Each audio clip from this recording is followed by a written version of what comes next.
Cheryl. Thanks, Sean. There have been conflicting reports this morning. Can you say whether the president has made a decision about whether to stay in or withdraw from the Paris Climate Agreement? I think the president's comments on this, that he'll be making a decision in the next few days, stand. Will he have a formal cabinet meeting or a formal review before he makes that decision? That'll obviously be up to the president to decide. Hunter. Thank you, Sean. Do you think people should be concerned that the president posted somewhat of an incoherent tweet last night and that it then stayed up for hours? No. Why did it stay up so long? Is no one watching this? No, I think the president and a small group of people know exactly what he meant. Blake. What is Covfefe? Blake. What does it mean? Blake. What is Covfefe? Blake. I want to go to Paris. No, but still you can. Blake. Itself? Blake. Is at this point with Paris, is it fully remove, fully stay in, or is there a middle ground that the president is willing to negotiate? I think some pieces cut out, some pieces remain. Look, when the president has a decision, he'll make that announcement and he'll make it clear what the basis of that is. And then, Trey. Thanks, Sean. Two quick questions. So to be clear, the president has not made a final decision on the Paris Climate Agreement? I obviously don't know whether or not he's made it, but when he's ready to make an announcement, he'll make it clear. And one quick follow-up. Who is he consulting with when he is making this decision? What factors is he considering?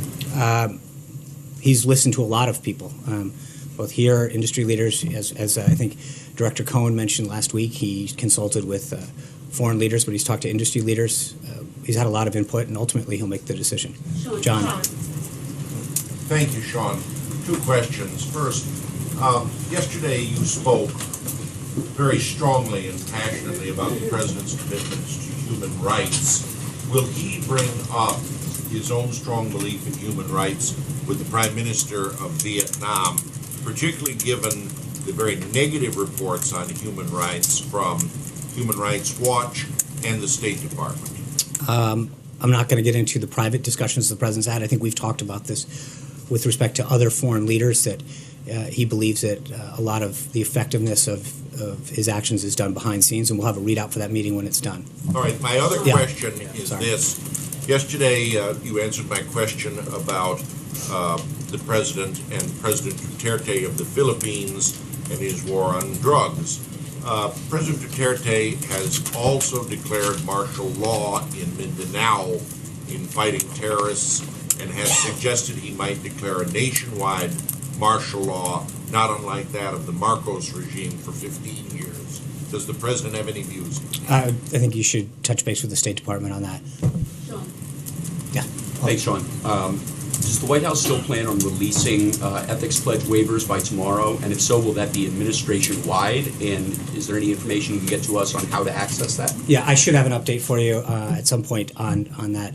I'm not ready to discuss it at this time. Zeke. Thanks, Sean. Just following up on the Jerusalem Amnesty Act waiver, has the president made a decision? Sources are saying he's going to issue it. And does the president have any update on the timing of his decision as fulfilling his pledge to move the embassy? I expect something very soon on that.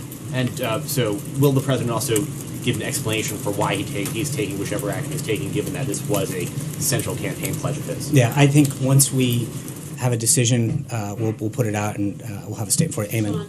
Thanks, John. A little while ago, Elon Musk tweeted a threat to withdraw from some of the White House CEO councils if the president leaves the Paris Accord, makes that decision. Does the White House have any reaction to that? I think let's wait and see what the president's decision is.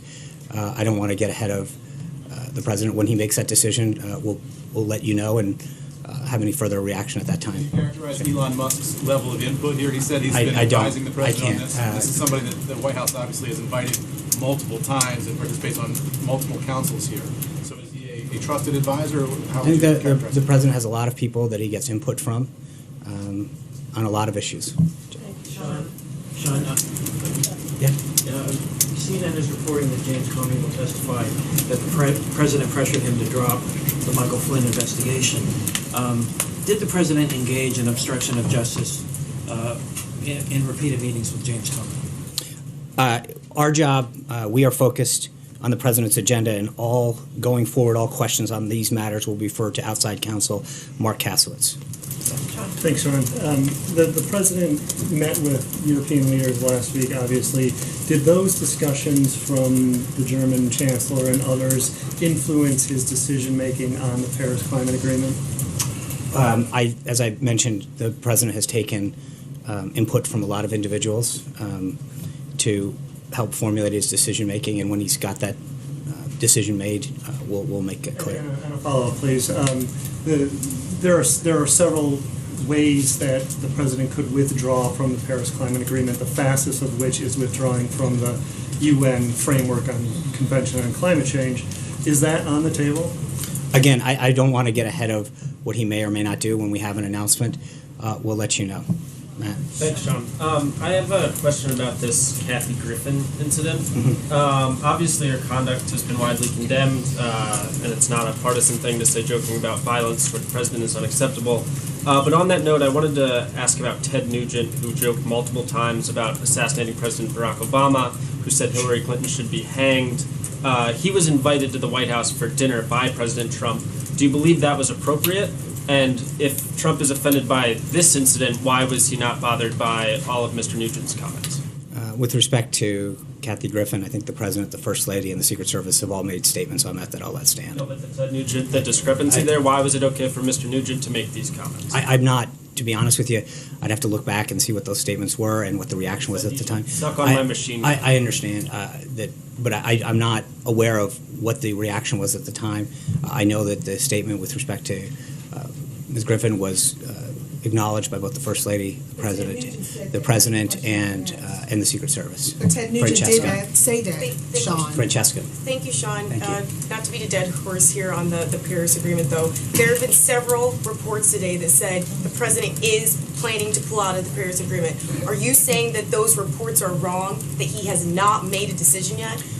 No, what I am saying is that when the president has a decision to make, he'll let people be it known. And I don't think whether it's a personnel decision or any other action that we tend to get ahead of the president. He's the ultimate decider, and when he has a decision to make, he'll let you know. I'm sorry for the delay, but I know we've got Vietnam welcoming here. Catch up with you later. Thank you, guys.